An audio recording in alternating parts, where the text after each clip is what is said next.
తెలంగాణలో చిన్న మధ్య తరహా మెడికల్ షాప్స్ స్వచ్ఛందంగా బంద్ పాటిస్తున్నాయి. ఆన్లైన్ లో మెడిసిన్ కొనుగోలును నిలిపివేయాలని అంటున్నారు. డాక్టర్స్ ప్రిస్క్రిప్షన్ లేకుండా మందులు కొనుగోలు చేయడం చట్ట విరుద్ధమని పేర్కొన్నారు. ఆన్లైన్ కొనుగోలుతో పేద ప్రజలు తీవ్రంగా నష్టపోతున్నారని తెలిపారు. మరోవైపు నాసిరకం మెడిసిన్స్ ఇచ్చి కార్పొరేట్ సెక్టార్స్ డబ్బులు సంపాదిస్తుందని అంటున్నారు. ఉమ్మడి వరంగల్ జిల్లా మెడికల్ షాప్స్ అసోసియేషన్ సభ్యుల వద్ద నుండి మరింత తాజా సమాచారం మా ప్రతినిధి వరంగల్ నుంచి ప్రశాంత్ అందిస్తున్నారు.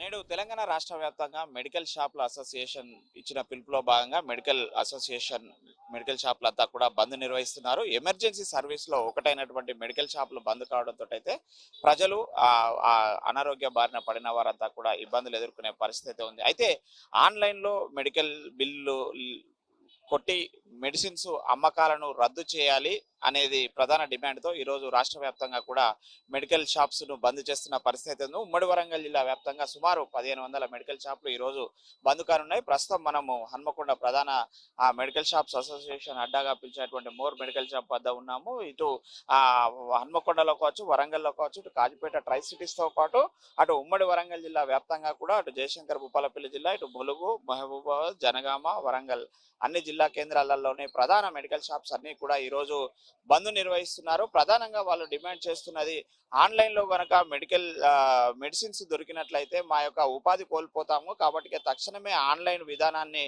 రద్దుపరచాలి. అదేవిధంగా మరికొన్ని ప్రధాన డిమాండ్లతోటి మెడికల్ షాప్స్ ఉన్నటువంటి సమస్యలను కూడా వారు ప్రభుత్వం దృష్టికి తీసుకురావడం కోసం ఈరోజు ప్రధానంగా బంద్ నిర్వహిస్తున్నట్లు మనకు తెలుస్తుంది. ప్రస్తుతం మనతోటి మెడికల్ షాప్స్ అసోసియేషన్ సభ్యులు ఉన్నారు, వారితో మాట్లాడించే ప్రయత్నం చేద్దాం. సార్, చెప్పండి, ఏంటి ఇలా ప్రధాన డిమాండ్ ఏంటి? ఈరోజు రాష్ట్ర వ్యాప్తంగా బంద్ చేయడానికి గల కారణాలు ఏంటి?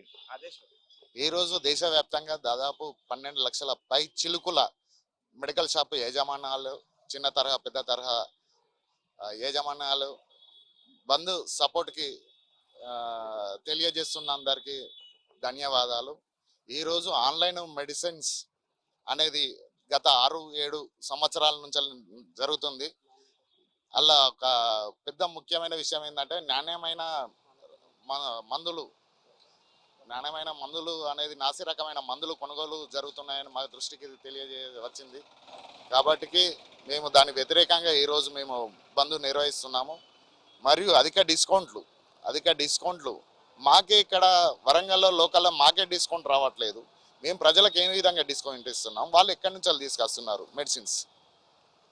అందుకే దీనికి వ్యతిరేకంగానే మేము బంద్ నిర్వహిస్తున్నాము. ఈ ఒక్కరోజు నిర్వహిస్తున్నాము. ఇంకా ఇలా జరుగుతుంటే మాత్రం సహించేది లేదు. రాను మేము దీని ఒక చర్చించుకొని ఒకరోజు మేము దీని ముందుకు తీసుకెళ్తాము. ఈ ఉద్యమాన్ని ఇంకా బలోపేతంగా చేస్తాము. ప్రభుత్వం అంటే నాసిరకం మందులను ఆన్లైన్ లో అమ్ముతుంటే ప్రభుత్వాలు ఏం చేస్తున్నాయి? ప్రభుత్వాలకు ఏం డిమాండ్ చేస్తున్నారు సార్? వాటిని అరికట్టడానికి ఎలాంటి చర్యలు తీసుకోవాలనుకుంటున్నారు? ప్రభుత్వాలు చేసే పని చేస్తున్నాయి, కానీ మోసం చేసే వాళ్ళు ఏ విధంగా అయినా మోసం చేస్తూ అంటారు. దాన్ని ఎంతగానో కనిపెట్టగలుగుతుంది ప్రభుత్వం కూడా. దయచేసి కూడా ప్రభుత్వం కూడా ఒక టాస్క్ ఫోర్స్ లాంటి వింగ్ను ఏదైనా ఏర్పాటు చేసి వాళ్ళని గుర్తించి వాళ్ళ నాసి రకమైన వస్తువులు ఎక్కడ తయారు అవుతున్నాయి, మెడిసిన్స్ ఎక్కడ తయారవుతున్నాయి అక్కడ వెళ్ళి వాళ్ళని పట్టుకోవాల్సిందిగా కోరుకుంటున్నాము. అది మనం చూస్తున్నాము, నాసిరకం మందులను ఆన్లైన్లో విక్రయించే వారి ముఠాను కూడా పట్టుకొని చర్యలు తీసుకోవాలనుకుంటున్నారు. మరికొంతమంది ఉన్నారు. చెప్పండి, ఎలాంటి డిమాండ్ చేస్తున్నారు, ఏం కోరుకుంటున్నారు? ఫార్మాసిస్ట్ దగ్గరికి వచ్చి ఫార్మాసిస్ట్ మందులే కొనుగోలు చేయాలి. ఇప్పుడు ఆన్లైన్లో ఎట్లా చేస్తున్నారంటే ఇష్టం ఉన్నట్టు ఎంఆర్పీలు ఎక్కువ వేయించేసి అధిక డిస్కౌంట్లు అని 50%, 60% అని వాళ్ళను ప్రజలను ఈ మభ్యపరుస్తున్నారు. అలా కాకుండా డాక్టరు ప్రిస్క్రిప్షను ఇష్టం ఉన్నట్టు వాళ్ళకు లేకుండానే ఇప్పుడు ఏదంటే ఆన్లైన్లో ప్రిస్క్రిప్షన్ లేకుండానే మందులు ఇస్తున్నారు. ఈ ప్రజలు కూడా అట్లనే అట్రాక్ట్ అవుతున్నారు, అట్లా మభ్యపరుస్తున్నారు. మెడికల్ షాపులకు వచ్చి షాపుల దగ్గరనే మందులు తీసుకురావాలని మేము ఈ ధర్నా చేస్తున్నాం ఈరోజు బంద్. అది మనం చూస్తున్నాము. ఆన్లైన్ విధానం వల్ల చిన్న మధ్య తరహతి మెడికల్ షాపులు ఉపాధి కోసం పెట్టుకున్నటువంటి నిరుద్యోగులైనటువంటి ఫార్మసిస్టులు ఏదైతే హై క్వాలిఫైడ్ వారు నిర్వహించేటువంటి మెడికల్ షాపులకు చాలా తీవ్ర ఇబ్బందులు ఎదురవుతున్నాయి. ఇటు ఆన్లైన్ విధానం వల్ల ఒక డాక్టర్ ప్రిస్క్రిప్షన్ లేకుండానే రోగి సామాన్యులు ఈ మెడిసిన్స్ వాడడం వల్ల నాసి రకం మందులతోటి అనేక మంది అనారోగ్యం కాస్త ఇంకింత పెరుగుతుంది తప్ప తగ్గది. కాబట్టి ఇక దీనిపైన నాసిరకం మందులపైన ప్రభుత్వం చర్యలు తీసుకోవాలి. ఈ ఆన్లైన్ విధానాన్ని బంద్ చేసి మా యొక్క ఉపాధిని పుట్టకొట్టకుండా కాపాడాలని చెప్పేసి ఈరోజు డిమాండ్ చేస్తూ దేశవ్యాప్త ఆ బంద్లో భాగంగా ఈరోజు తెలంగాణ రాష్ట్ర వ్యాప్తంగా కూడా ఈ యొక్క మెడికల్ షాపుల బంద్లు నిర్వహిస్తున్నారు. ఉమ్మడి వరంగల్ జిల్లా వ్యాప్తంగానైతే ఈ బంద్కు ఇటు ప్రజలు అటు మిగతా అన్ని ప్రజా సంఘాలు కూడా వీళ్ళ బంద్కు స్వచ్ఛంద మద్దతు తెలుపుతున్నారు అనేది అయితే అటు మెడికల్ షాప్స్ అసోసియేషన్ సభ్యులు చెప్తున్నారు. కెమెరామెన్ విజయ్తో ప్రశాంత్, ఐ న్యూస్, వరంగల్ నుండి.